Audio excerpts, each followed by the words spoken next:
Welcome to this presentation for Net303. In this short video, we'll be looking at Facebook's Terms of Service agreement and the corresponding data policy it has in place for its users. It will also briefly touch on the terms of use for Facebook's lucrative business side, where huge monetary gains can be made through online advertising. In case you didn't know, Facebook is a social networking site.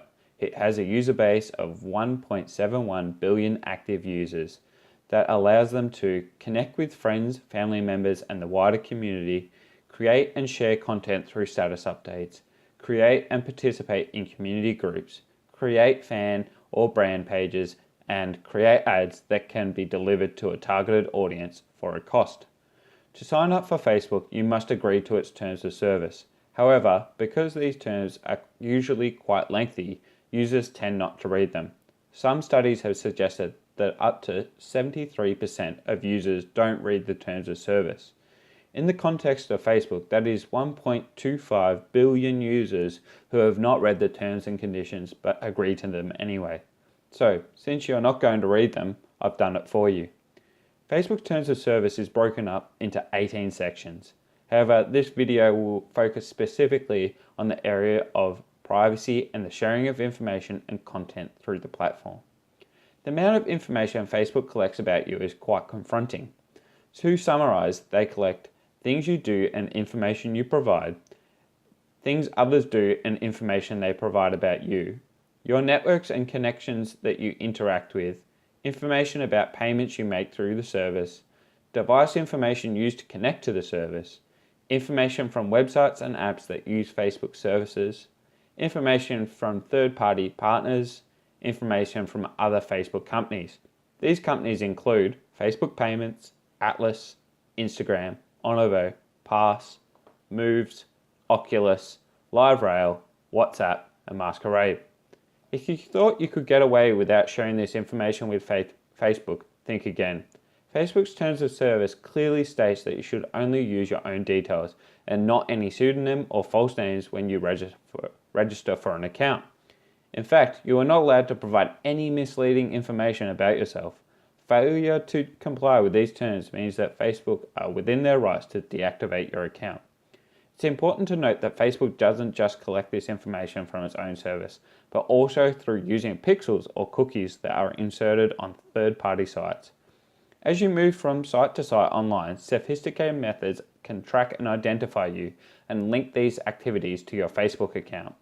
The information gathered about you is quite diverse and serves to give Facebook as much information as possible so that they can generate an understanding of what you like and dislike so that they can tailor their service to you. Specifically, they collect this information for their own purposes to provide, improve, and develop services, communicate with you, show and measure ads and services, promote safety and security. Your information is also shared on the Facebook platform. Facebook identifies the people that receive this information as the people you share and communicate with, people that see content others share about you, apps, websites, and third-party integrations using Facebook services, sharing within Facebook's companies, and the new owners of Facebook pages. In addition, Facebook shares this information with partners and customers. The types of third parties Facebook shares your information with are classified as vendor services, providers and other partners, advertising measurements, and analytics services. The latter of these two third parties refers to the companies that use Facebook Business to advertise and market their business. To market on Facebook, these companies must have a brand page. These brand or fan pages are easy to create by any user. However, while they still fit under the broader range of Facebook's terms of service, pages also have their own terms that outline how they can interact with their users on the platform. Furthermore, administrators of these pages can set up an ad account to create targeted adverts to reach different audiences and meet their business goals. To target these ads, page administrators can specify the exact audience they would like to reach. This audience targeting is done by using the information Facebook collects and stores about its users. The barriers to creating a page and ad account are minimal, meaning that almost anyone can pay to target content to a specific type of user, only if that content fits within Facebook's advertising guidelines. So right about now, you're probably thinking, how can I make Facebook stop collecting my information? Unfortunately, if you want to continue using their service, there isn't a way. But if you're willing to completely delete your account, then all your information and content that you have shared on Facebook will be removed from the live site.